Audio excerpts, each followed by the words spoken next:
류중일 전 야구 국가대표팀 감독의 가정사 논란, 이번에는 류 감독의 아내가 직접 나섰습니다. 전 며느리와 고교생 제자의 부적절한 관계를 입증할 결정적인 단서를 잡았다는데요. 류 감독 아들 목소리부터 듣겠습니다.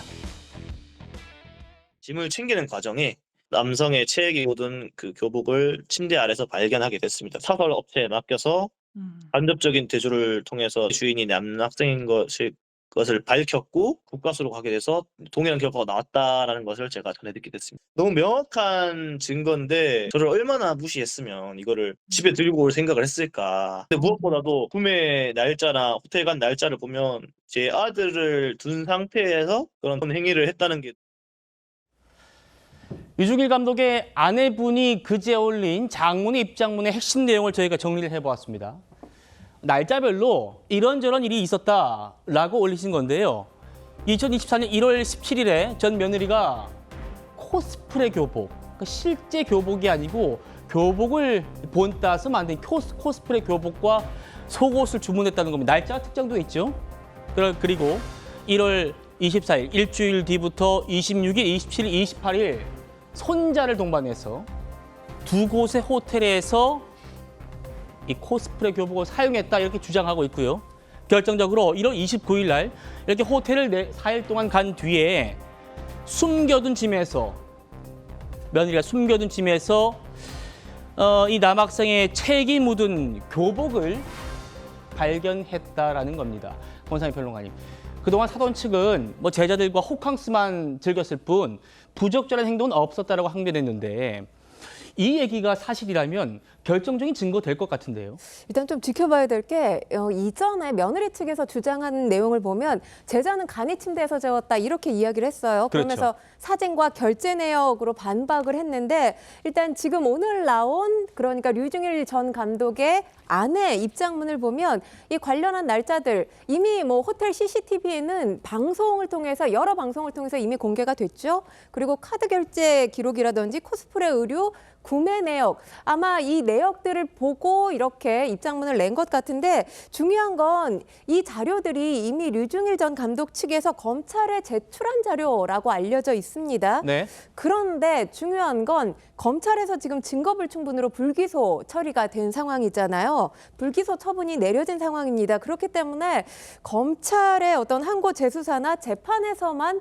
확인이 가능하지 않을까 이런 생각이 들고요. 예. 이 관련 내용, 그러니까 이미 검찰에 제출했던 내용인데 다시 한번 폭로를 한 이유는 여론전을 펼치기 위한 것이 목적이 아닌가라는 생각도 듭니다. 예, 그러니까 지금 그 얘기를 좀 해보려고 하는 겁니다. 조인삼 변호사님, 류 감독 측은요, 다음이요. 사설 감정을 통한 간접 대조 결과, 사설 업체를 통한 간접 대조 결과 이 체액이 이 코스프레 교복에 묻은 이 체액이 며느리와 부적절한 관계에 있다고 의심받는 남학생의 것으로 추정됐다. 그리고 그게 확인됐다라고까지 주장했는데 이 간접 대조 결과 이거 어떤 식으로 진행되는 겁니까? DNA 간접 대조라고 하는 것은 지금 이 사건의 경우에 남학생이 본인의 그런 DNA를 직접 제공한 것이 아니라 남학생의 DNA로 예상되는 그런 DNA를 체액과 함께 살펴봤다라는 겁니다. 그러한 간접 대조를 한 결과 일치했다라는 주장이고요. 네. 기사 언론 보도를 살펴보게 되면 그 남학생이 피우던 담배 꽁초에서 DNA를 채취한 것으로 보여져요. 그 DNA, 담배 꽁초에서 나온 DNA와 그다음에 옷에 묻어있던 체액의 DNA를 비교했더니 동일인으로 나왔다라는 것입니다. 그렇기 때문에 그 남학생의 것으로 추정할 수 있는 것이 아니냐라는 것이 류중일 전 감독 측의 주장이라고 할 수가 있겠고요. 예. 여기에 대해서 지금 어떻게 검찰 입장에서는 이 부분에 대해서 받아들이지 않았던 부분은 물론 직접적으로 DNA를 제공받았으면 좋겠지만 이 그 DNA 제출은 이미 제출을 하지 않을 경우에는 법원에 영장을 발부받아서 진행할 수밖에 없거든요. 네. 하지만 그 당시에 법원에서 영장 발부가 되지 않았습니다. 법원의 그러한 판단이 있었기 때문에 진행이 되지 않았던 부분도 함께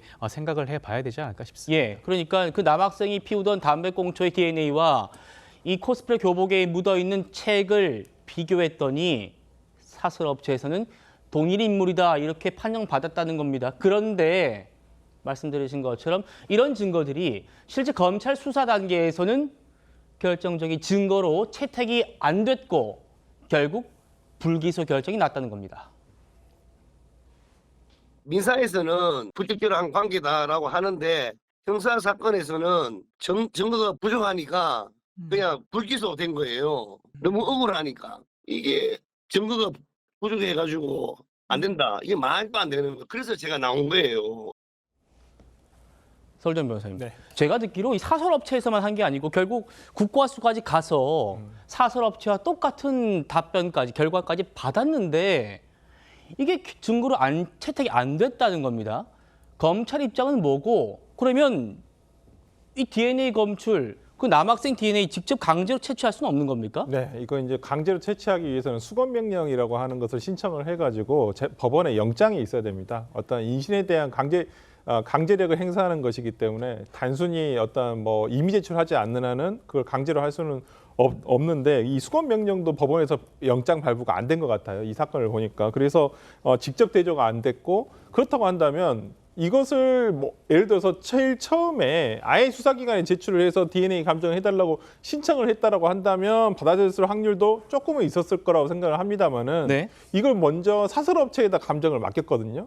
그렇다고 한다면 그 피의자 이제 거기선 제자와 그 지금의 며느리, 그러니까 전 며느리 입장에서는 이거 어떤 직접 증거가 훼손될 염려도 있었다라고 어떤 대응을 할 수가 있거든요. 그렇다고 한다면 이 부분에 대해서 어떤 뭐 검찰이라든지 아니면 뭐 나중에 기소가 돼서 법원을 갔더라도 이 증거의 증거력에 대해서 상당히 문제가 생겼을 수는 있겠다라는 부분에서는 처음에 어떤 절차적으로 이것을 사설업체에 먼저 감정을 한 것이 오히려 되려 이것이 결과적으로는 형사에서는 상당히 불리한 상황이 돼버린 건 아닌가라는 생각이 듭니다. 바로 검찰에 제출하거나 네. 바로 국과수로 갔어야 된다 그런 말씀이에요. 그렇습니다.